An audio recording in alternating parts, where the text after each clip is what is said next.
اللهم لا علم إلا ما علمتنا إنك أنت الحكيم العليم. اللهم لا علم إلا ما علمتنا إنك أنت الحكيم العليم. اللهم لا علم إلا ما علمتنا إنك أنت الحكيم العليم. اللهم افتح علينا حكمتك وانشر علينا رحمتك يا ذا الجلال والإكرام. اللهم افتح علينا حكمتك وانشر علينا رحمتك يا ذا الجلال والإكرام. اللهم افتح علينا حكمتك وانشر علينا رحمتك يا ذا الجلال والإكرام. وصلى اللهم على سيدنا محمد وعلى آله وصحبه وسلم تسليما.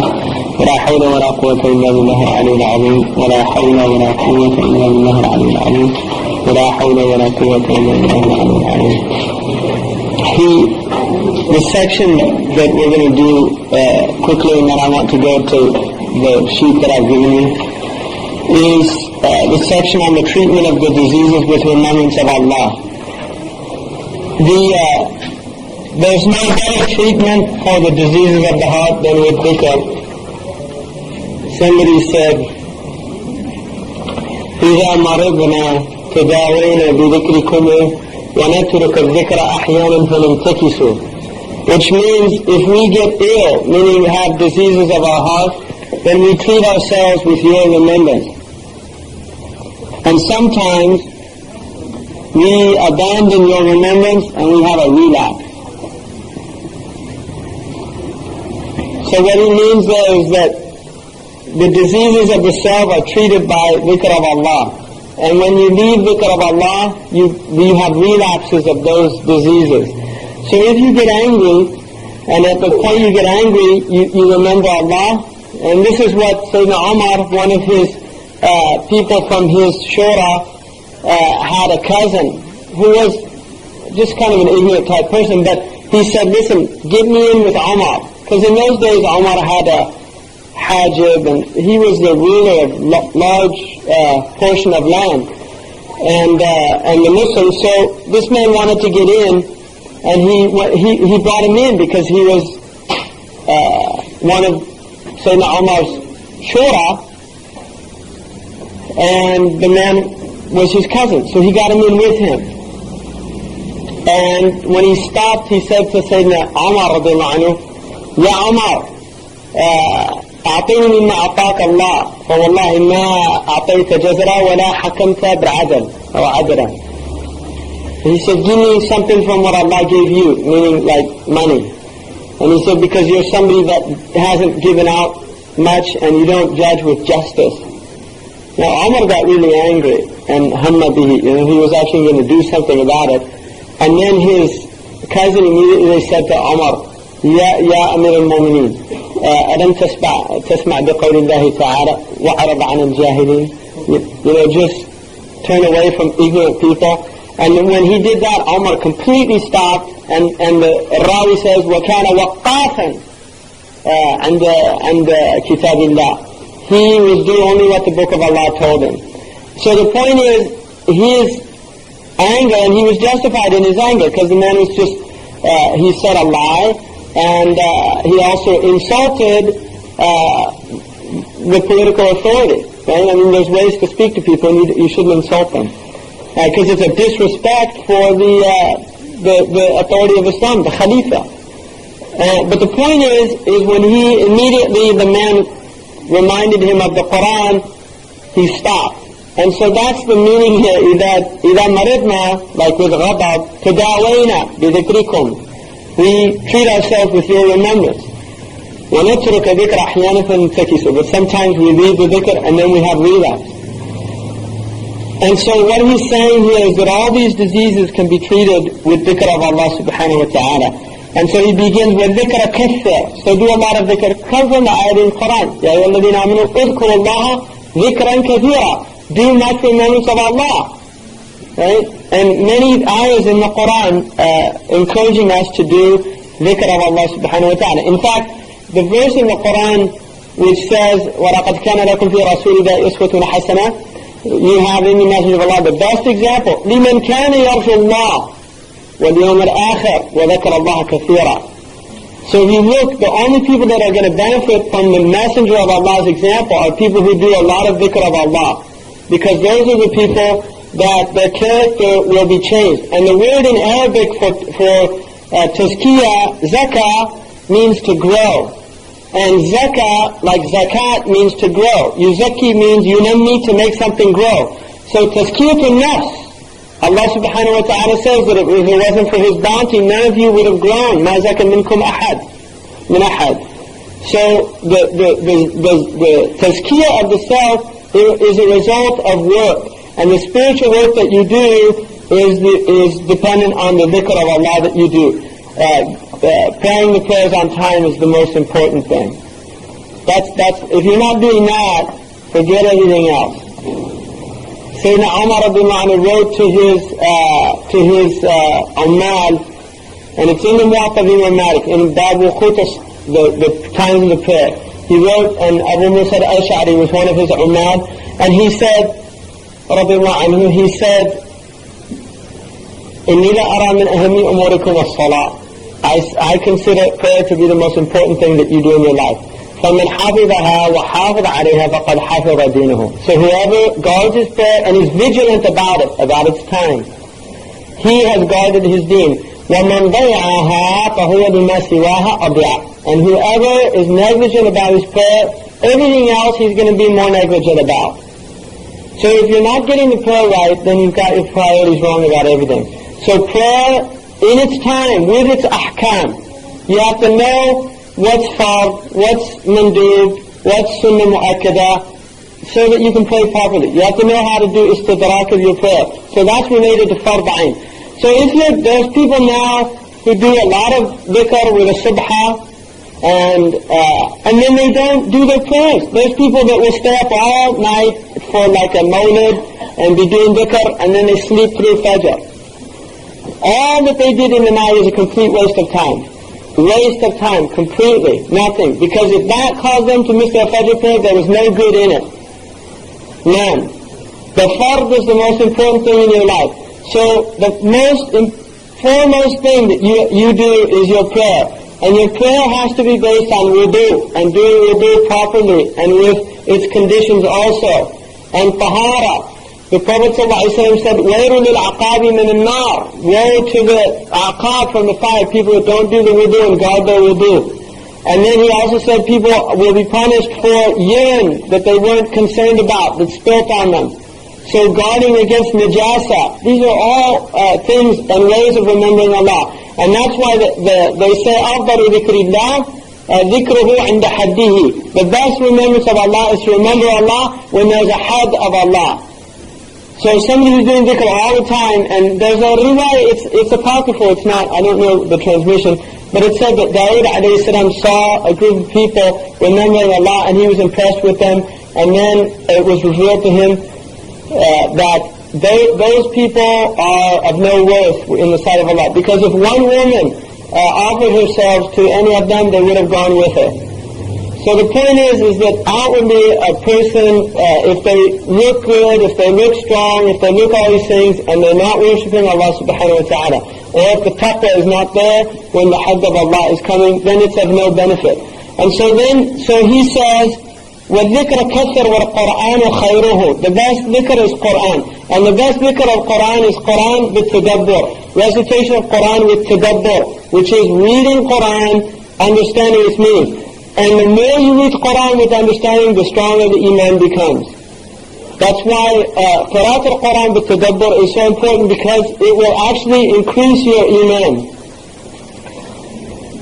And then he says, إِلَّا بِمَا شُرِعَ فِيهِ غَيْرُهُ. Now this is important. What he means by that is, مَا شُرِعَ بِهِ غَيْرُهُ is when, the only time the Qur'an is not the preferred dhikr is when other things are to be done at that time. So for instance, after Fajr, the best dhikr is to do the adhkar of the sabah. It's actually better to do the adhkar of sabah at that time than it is to read the Qur'an.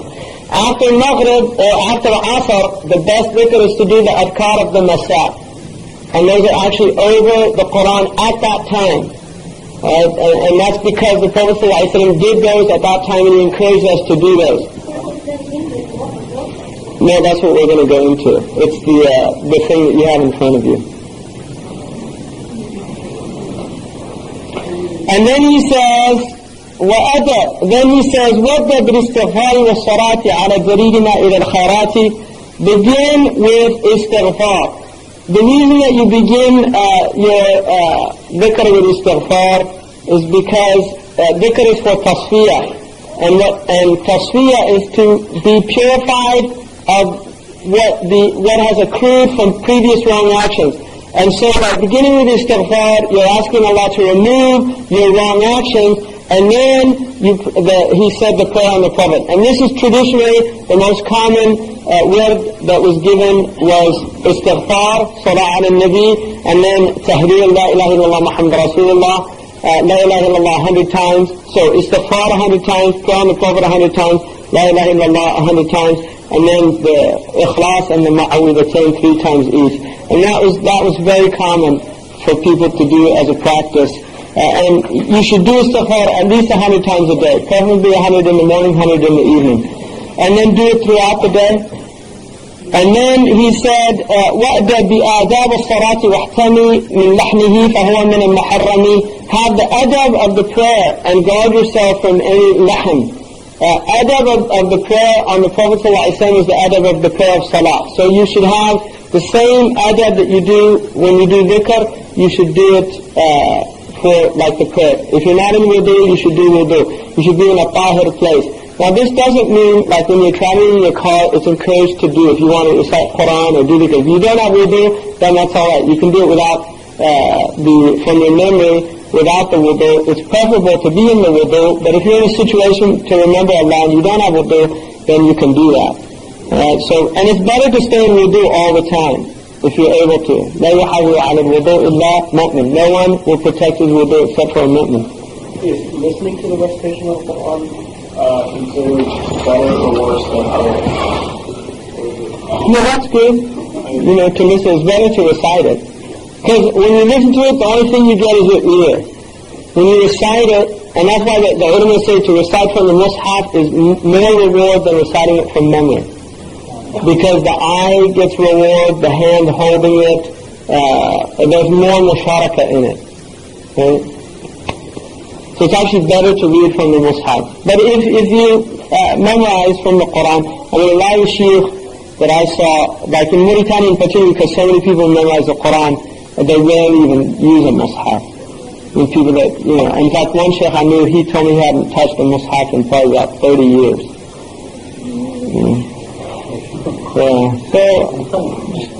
But also that's a Bedouin environment and books get ruined very easily, and traditionally that's why they memorized everything, because the books got lost.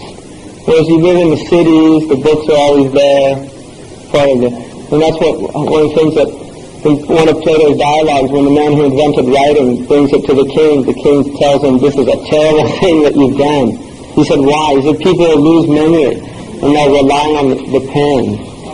So he saw the bad thing. I mean, obviously there's great benefit in Allah taught with the pen, but also there's, having easy availability. Like one of the things about in modern Islam, traditionally because the Quran was not published, and the ulama of the Ottoman Empire gave a fatwa of the prohibition of printing the Quran originally. They considered it haram because they considered pounding the letters, and pounding was a sacrilege to the Quran, and that it should be written with the pen and should be done by a scribe and not by a machine. And that was a standing fatwa for 400 years. Yeah, they would not print the Quran. The Quran was actually printed in Europe before it was printed in the Muslim lands.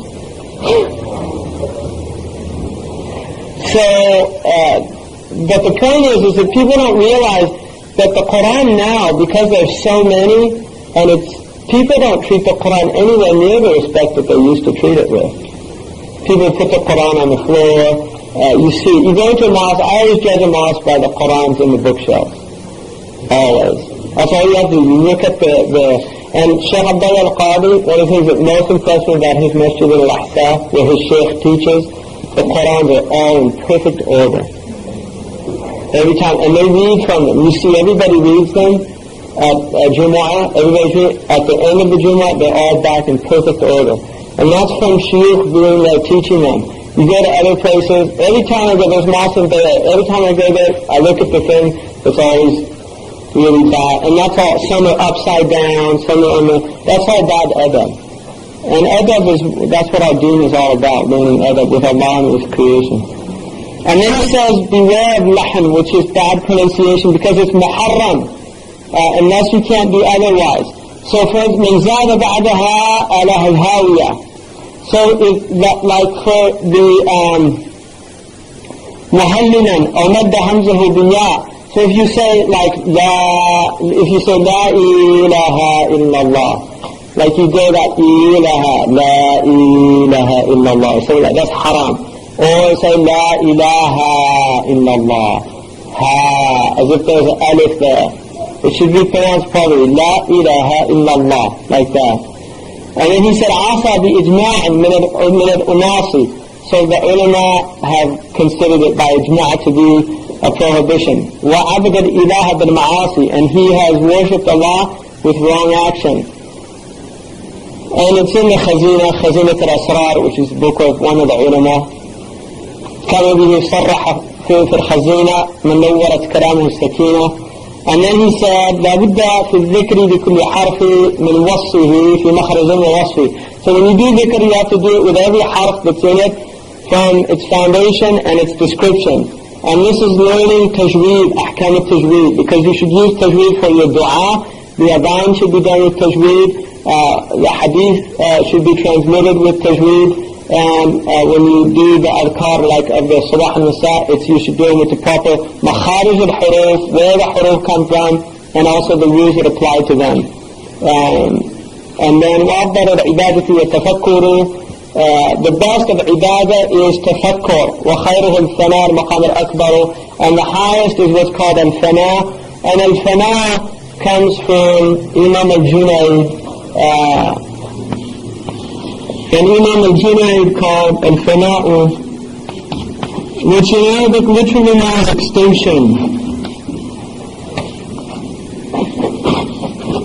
And this comes from the idea that the nafs experiences separation.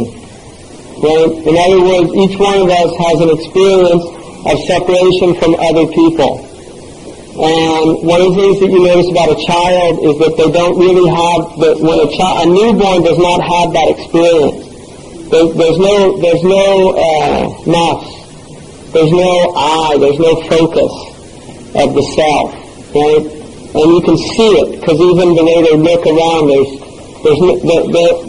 no centralization.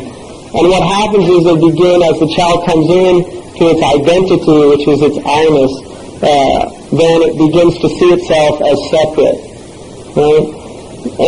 Now, Imam al-Junayd said that what happens in deep spiritual practice is that there can be experiences. One type is called a hal, right? Which a hal is when somebody is overcome with a spiritual state that often it's uncontrollable. I mean, it is uncontrollable. If it's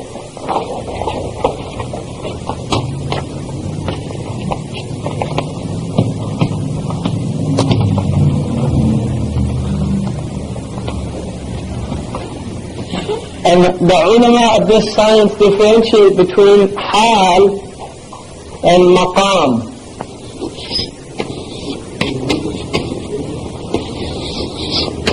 And maqam is actually higher than hal. The maqam is where you're fixed in a state, a condition.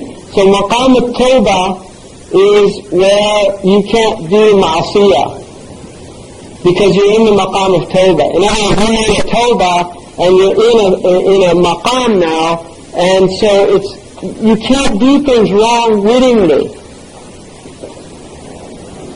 The hal of tawbah is when, for instance, somebody's doing wrong actions, and suddenly an intense state of remorse overcomes them, and they ask Allah for forgiveness.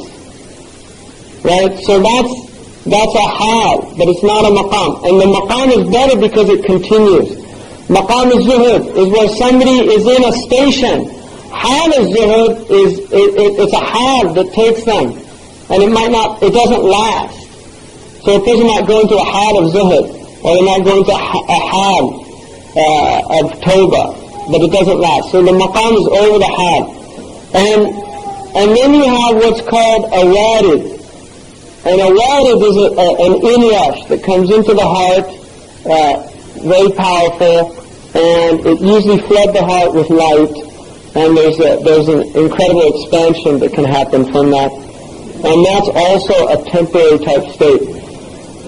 What he's saying is that the highest, and there's something after fana which is called baqa. But Imam Junaid said, al-fana is when the self is no longer aware of itself.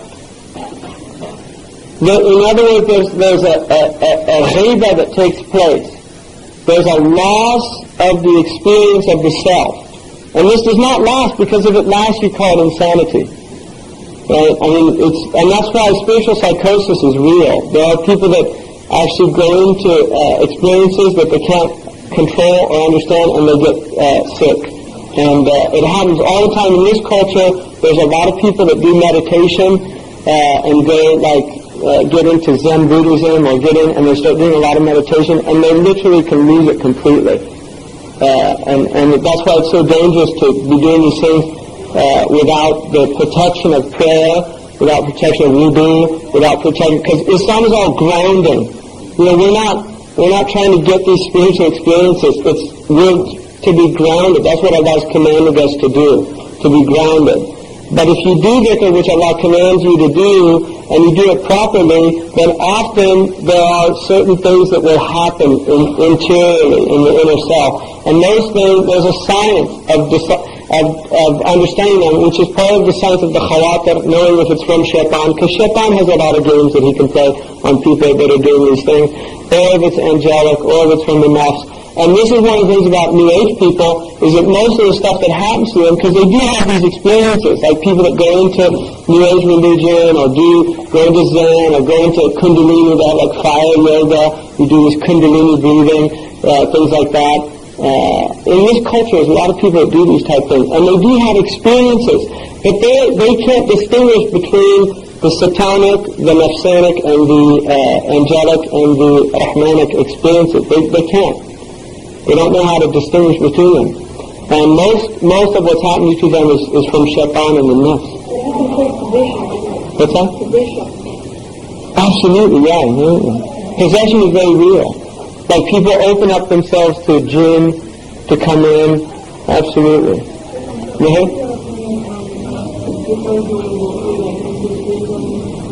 Doing dhikr? They do what?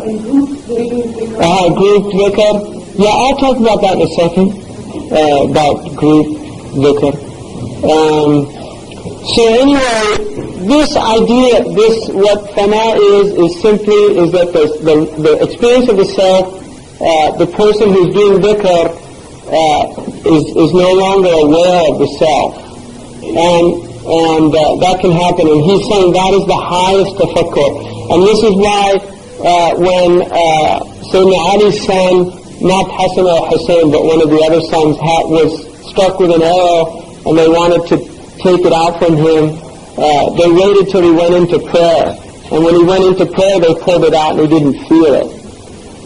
And that's somebody who's really in that state of the self is absent. Right? The self is completely absent. And there are people like in India, yogis, that can do very radical things through meditation.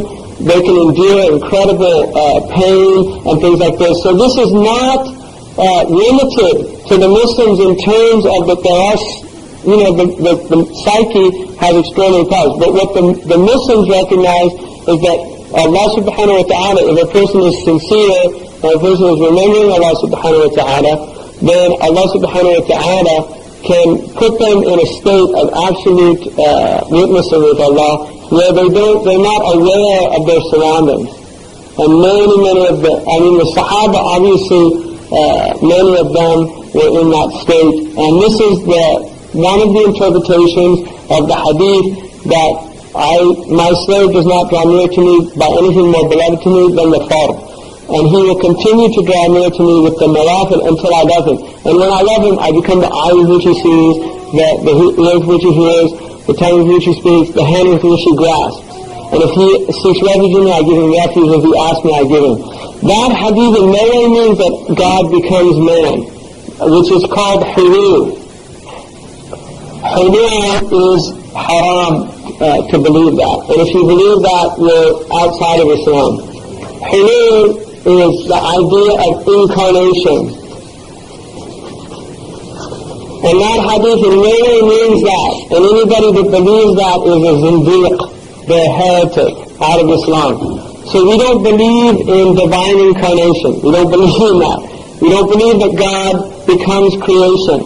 That's like Christian, Hindu, all those types. But we do believe that the human being can be in such a state of awareness of the fi'l of Allah, because there is a fi'l of Allah that is part of creation. In other words, it's actually when Allah, like the whole world is a fi'l of Allah, but we don't say it's Allah. And there are people that go into a state of absolute witnessing where they see everything being the fi'l of Allah. In other words, they're seeing Allah behind all of creation. So they don't see otherness in the same way that other people are in this world of separation. And that's why they recognize that everything's from Allah, the good and the bad. And so they see it as all good. So and that's why for the mu'min, everything is good. That's what that hadith means. Even though it's good and bad, it's all from Allah. And because it's all from Allah, it has to be all good for the mu'min. Because even the bad, there's a wisdom in it for him to grow, to be purified, and to draw nearer to Allah. So he sees the bad even as good. And that's why Allah says, عَسَىٰ تُحِبُّ شَيْئًا وَهُوَ شَرٌّ لَكُمْ. Maybe you love a thing and it's bad for you. وَعَسَىٰ تَكْرَهُ شَيْئًا وَهُوَ خَيْرٌ لَكُمْ. And maybe you hate a thing, but it's good for you. And Allah knows and you don't know. So that's the idea of being in the state of mushahada and muraqabah with Allah subhanahu wa ta'ala.